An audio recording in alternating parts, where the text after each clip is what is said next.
Internet das coisas, um assunto que já vem há muito tempo caminhando, mas ainda continua em passo de espera.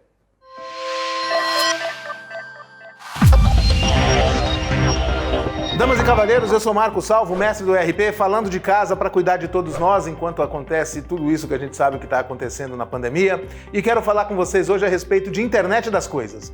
É um assunto que já vem sendo tendência há muito tempo e que, à medida que o tempo vai passando, continua como tendência, ainda não está realmente cristalizado, ainda não está massificado o suficiente, mas continua sendo uma janela de oportunidade grande porque existem muitas aplicações e existem cada vez mais aplicações. Algumas aplicações são muito técnicas, específicas, estão associadas, por exemplo, à indústria 4.0, à criação de ambientes cyberfísicos, nos quais os equipamentos da planta industrial estarão todos com vários sensores e receptores de dados interagindo diretamente com o ERP, de tal forma que projeções feitas no ERP podem ser colocadas em práticas no ambiente industrial instantaneamente ou quase instantaneamente, à medida que você muda o comportamento das máquinas a partir de um enter num escritório central. Mas existem aplicações um pouco mais futurísticas, algumas delas já estão em pleno funcionamento.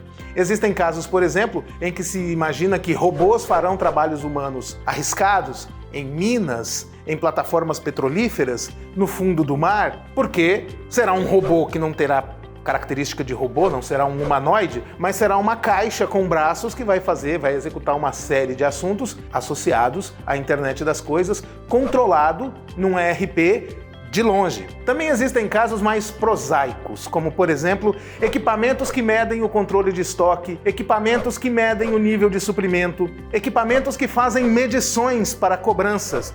Por exemplo, eu conheço muitas empresas que são locadoras de equipamentos e que fazem cobrança por medição. Fazem locação de impressoras, fazem locação de equipamentos, fazem locação de máquinas, de tratores, de veículos e cobram por quilômetro, ou por ciclos de operação, ou por quantidades de impressão. E às vezes são dezenas de milhares de equipamentos espalhados pelo Brasil inteiro e seria um esforço hercúleo fazer a medição disso de maneira manual.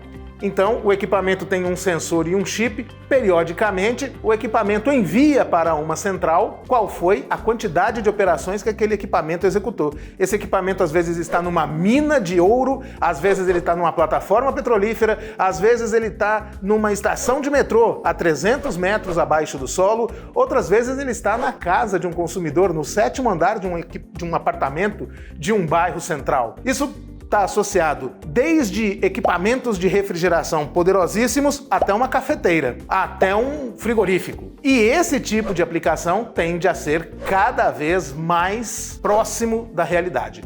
Na agricultura também é muito comum. As plantações hoje, muitas delas, têm equipamentos ligados a sensores para medir o grau de umidade, o nível de infestação, a quantidade de ventos, o caminho que o equipamento tem que traçar para fazer o plantio, para fazer a colheita. Muitas vezes isso é muito comum, já é bastante convencional na agricultura. Você faz a análise de solo da fazenda, você faz a análise de solo dos talhões que serão cultivados, e aí você faz por metro quadrado. Esse metro quadrado tem essa característica, esse metro quadrado tem essa característica, esse outro tem essa característica. E a formulação do que vai ser aplicado em cada metro quadrado pelo trator, pelo equipamento agrícola, é feita por internet. O trator vai passando, vão tendo as bombonas ali atrás, num implemento agrícola atrás do caminhão, com medidores de vazão, e à medida que o caminhão vai andando, o equipamento verifica em que posição de GPS ele está na fazenda, e conforme a análise de solo daquele extrato, daquele lugarzinho, ele despeja os corretivos, despeja os fertilizantes, despeja os produtos na exata medida que aquele metro quadrado precisa. E aí ele vai passando por toda a fazenda, colocando os produtos no solo de acordo com a necessidade de cada pedacinho da fazenda. Existem muitas aplicações, existem muitas possibilidades, é todo um mundo a ser descoberto, tem muita oportunidade aí para quem é jovem, para quem é ambicioso, para quem tem iniciativa. Você está envolvido em alguma coisa que tenha a ver com internet das coisas? Você está envolvido num projeto? Você tem algum plano? Você tem alguma ideia mirabolante? Conte aqui para nós, vamos trocar umas ideias a respeito disso. Eu sou Marco Salvo, mestre do ERP, falando de casa em meio à pandemia para cuidar de mim, para cuidar de todos nós. Até mais!